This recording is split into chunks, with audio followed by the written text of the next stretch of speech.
Morning. I hope you all are having a wonderful week. I'm here to talk about some resources your students are going to be taking home today to help them with their math practice.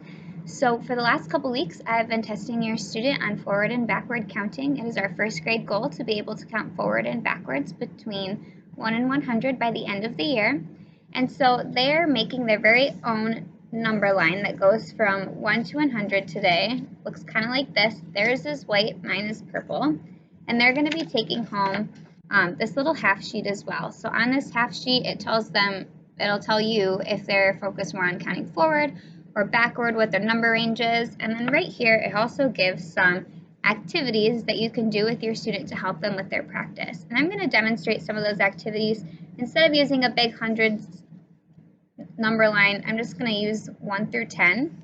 And the first activity is counting forward and backward, whatever their number range is. For me, I'll just be demonstrating 1 through 10. So counting forward means you'd start at 1 and count 2, 3, 4, 5, 6, 7, 8, 9, 10. And especially as your student is learning, it's really helpful for them to point at each number, kind of hop along the number line.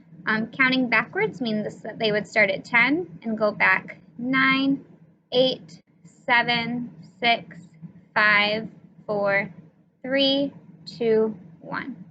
Once your student is comfortable with that, you can have them start counting forward or backwards at any number. So you might ask them to start counting forwards from 4.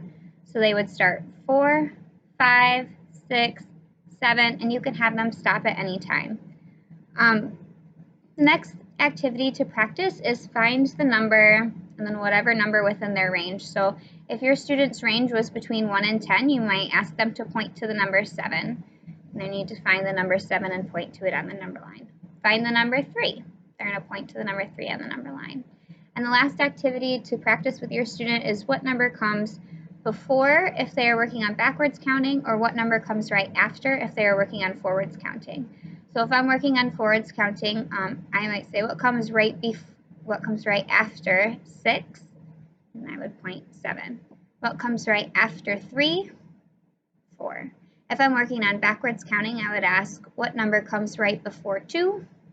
1. What number comes right before 8? 7. So these are just some activities that you can do with your student at home. Again, these are not required. These are just extra practice.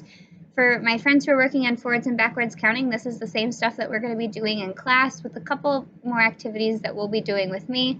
But I appreciate your guys' support, and I hope you found this video helpful. Don't hesitate to reach out for me if you have any questions, comments, or concerns, and I look forward to seeing your students grow.